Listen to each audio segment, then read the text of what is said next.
মেয়েটির নাম যখন সুভাষিনী রাখা হইয়াছিল, তখন কে জানিত সে বোবা হইবে।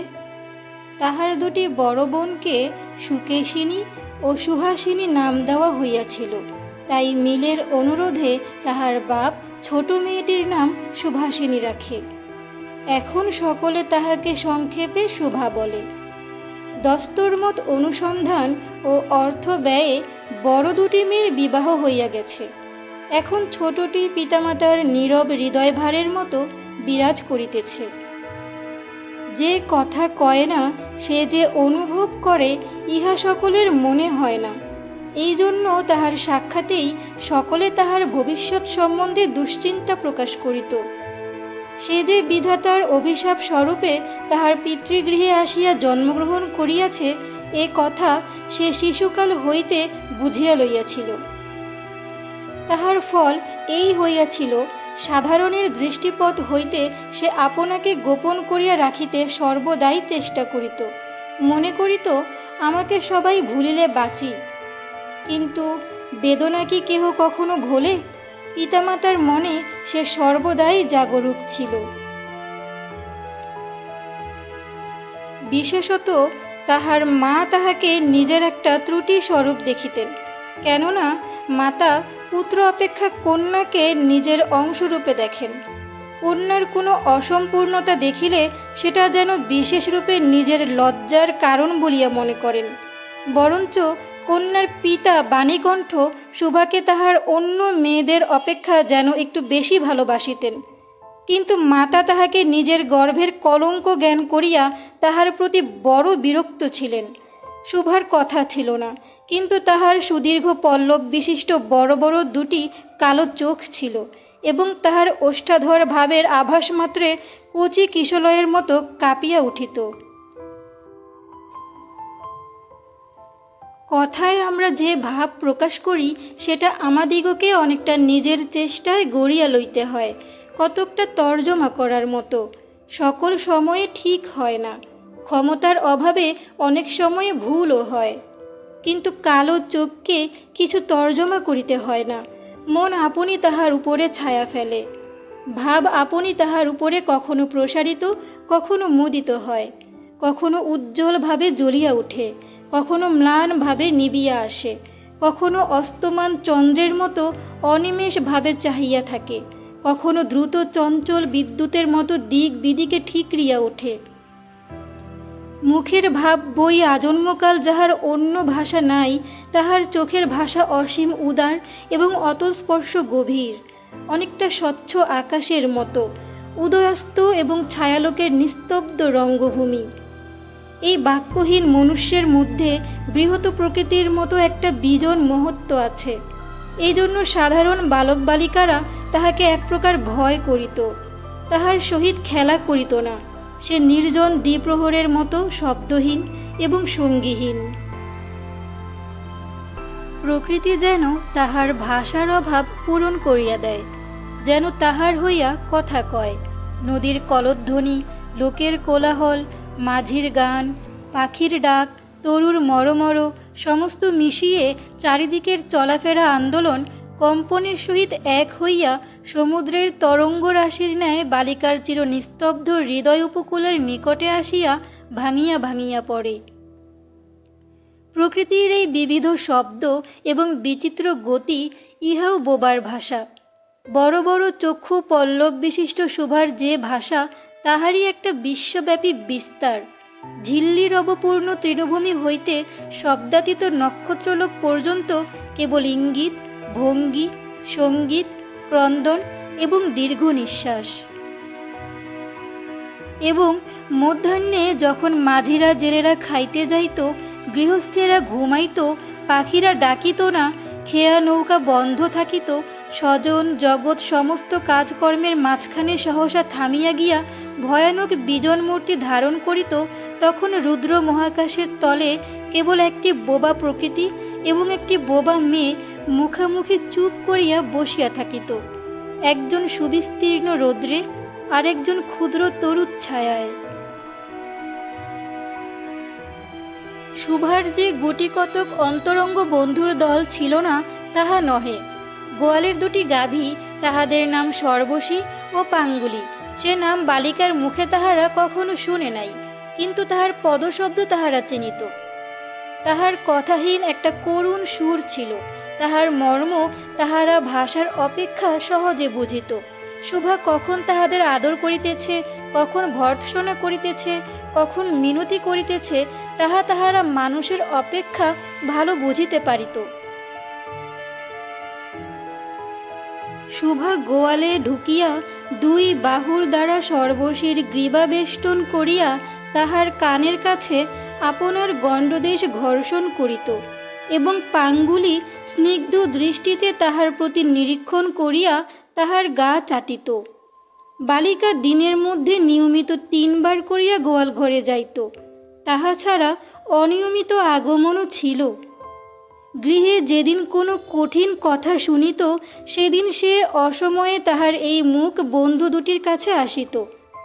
তাহার সহিষ্ণুতা পরিপূর্ণ বিষাদ শান্ত দৃষ্টিপাত হইতে তাহারা কি একটা অন্ধ অনুমান শক্তির দ্বারা বালিকার মর্ম বেদনা যেন বুঝিতে পারিত এবং শুভার গা ঘেঁষিয়া আসিয়া অল্পে অল্পে তাহার বাহুতে শিং ঘষিয়া ঘষিয়া তাহাকে নির্বাক ব্যাকুলতার সহিত সান্ত্বনা দিতে চেষ্টা করিত। ইহারা ছাড়া ছাগল এবং বিড়াল শাবকও ছিল, কিন্তু তাহাদের সহিত শুভার এরূপ সমকক্ষভাবে মৈত্রী ছিল না। তথাপি তাহারা যথেষ্ট আনুগত্য প্রকাশ করিত।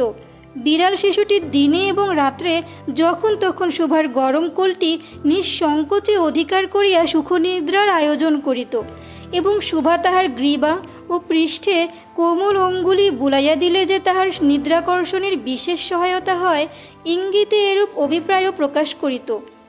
উন্নত শ্রেণীর জীবের মধ্যে শুভার আরও একটি সঙ্গী জুটিয়াছিল, কিন্তু তাহার সহিত বালিকার ঠিক কিরূপ সম্পর্ক ছিল তাহা নির্ণয় করা কঠিন, কারণ সে ভাষা বিশিষ্ট জীব, সুতরাং উভয়ের মধ্যে সমভাষা ছিল না। গোসাইদের ছোট ছেলেটি, তাহার নাম প্রতাপ, লোকটি নিতান্ত অকর্মণ্য। সে যে কাজকর্ম করিয়া সংসারের উন্নতি করিতে যত্ন করিবে, বহু চেষ্টার পর বাপমা সে আশা ত্যাগ করিয়াছেন।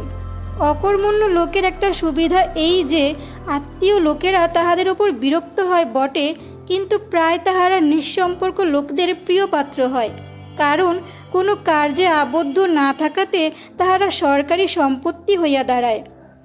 শহরের যেমন এক আধটা গৃহ সম্পর্কহীন সরকারি বাগান থাকা আবশ্যক, তেমনি গ্রামে 2-4টা অকর্মণ্য সরকারি লোক থাকার বিশেষ প্রয়োজন। কাজে কর্মে আমোদে অবসরে যেখানেই একটা লোক কম পড়ে, সেখানেই তাহাদিগকে হাতের কাছে পাওয়া যায়। প্রতাপের প্রধান শখ ছিপ ফেলিয়া মাছ ধরা। ইহাতে অনেক সময় সহজে কাটানো যায়। অপরাহ্নে নদী তীরে ইহাকে প্রায় এই কাজে নিযুক্ত দেখা যাইত এবং এই উপলক্ষে শুভার সহিত তাহার প্রায় সাক্ষাৎ হইত।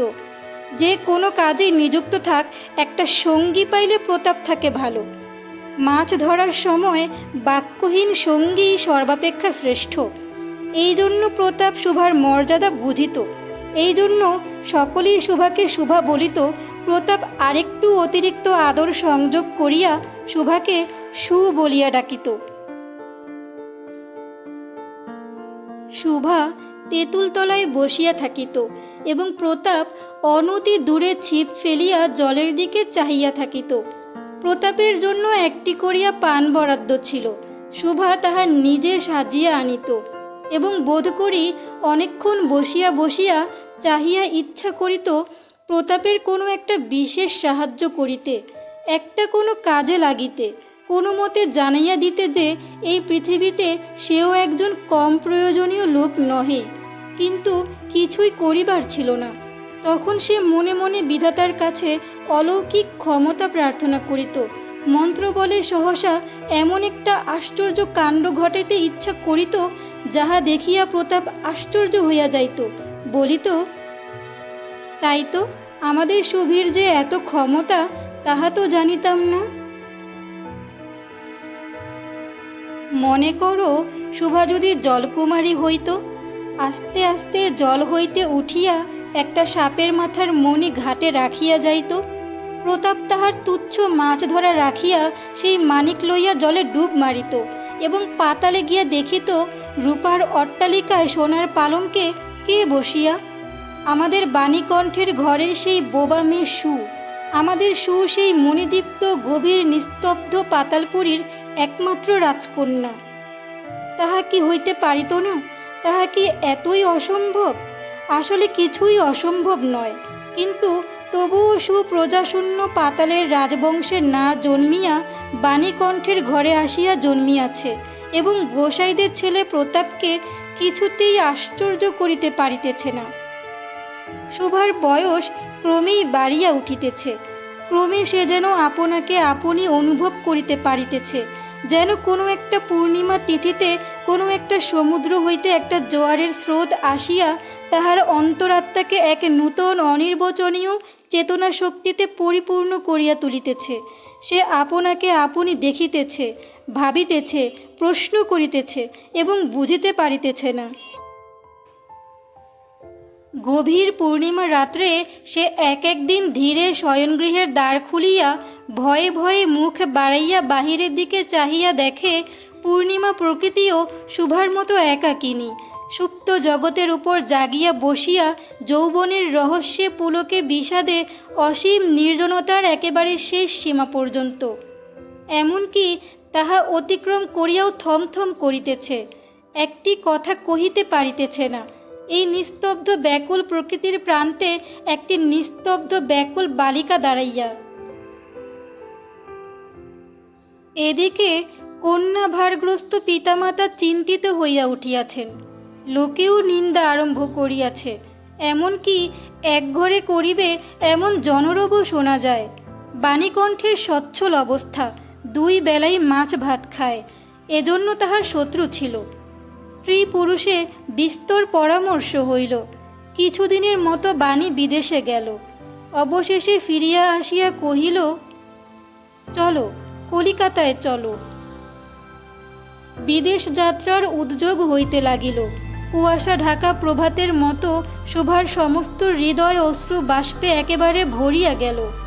একটা অনির্দিষ্ট আশঙ্কা বশে সে কিছুদিন হইতে ক্রমাগত নির্বাক জন্তুর মতো তাহার বাপ মায়ের সঙ্গে সঙ্গে ফিরিত। ডাগর চক্ষু মেলিয়া তাহাদের মুখের দিকে চাহিয়া কি একটা বুঝিতে চেষ্টা করিত, কিন্তু তাহারা কিছু বুঝাইয়া বলিতেন না। ইতিমধ্যে একদিন অপরাহ্নে ছিপ ফেলিয়া প্রতাপ হাসিয়া কহিল, কি রে সু, তোর নাকি বর পাওয়া গেছে, তুই বিয়ে করতে যাচ্ছিস, দেখিস আমাদের ভুলিস নে। বলিয়া আবার মাছের দিকে মনোযোগ করিল। মর্মবিদ্ধ হরিণী ব্যাধের দিকে যেমন করিয়া তাকায়, নীরবে বলিতে থাকে, আমি তোমার কাছে কি দোষ করিয়াছিলাম। শুভা তেমনি করিয়া প্রতাপের দিকে চাহিল। সেদিন গাছের তলায় আর বসিল না। বাণীকণ্ঠ নিদ্রা হইতে উঠিয়া শয়নগৃহে তামাক খাইতেছিলেন। শুভা তাহার পায়ের কাছে বসিয়া তাহার মুখের দিকে চাহিয়া কাঁদিতে লাগিল। অবশেষে তাহাকে সান্ত্বনা দিতে গিয়া বাণীকণ্ঠের শুষ্ক কপলে অশ্রু গড়াইয়া পড়িল। কাল কলিকাতায় যাইবার দিন স্থির হইয়াছে। শোভা গোয়াল ঘরে তাহার বাল্য সখীদের কাছে বিদায় লইতে গেল। তাহাদিগকে সহস্তে খাওয়াইয়া গলা ধরিয়া একবার দুই চোখে যত পারে কথা ভরিয়া তাহাদের মুখের দিকে চাহিল। দুই নেত্র পল্লব হইতে টপ টপ করিয়া অশ্রু জল পড়তে লাগিল। সেদিন শুক্লা দ্বাদশীর রাত্রি। শোভা শয়নগৃহ হইতে বাহির হইয়া তাহার সেই চির পরিচিত নদীতটে শস্পসজ্জায় লুটাইয়া পড়িল, যেন ধরণীকে এই প্রকাণ্ড মুখ মানবতাকে দুই বাহুতে ধরিয়া বলিতে চাহে, তুমি আমাকে যাইতে দিও না মা, আমার মতো দুটি বাহু বাড়াইয়া তুমিও আমাকে ধরিয়া রাখো।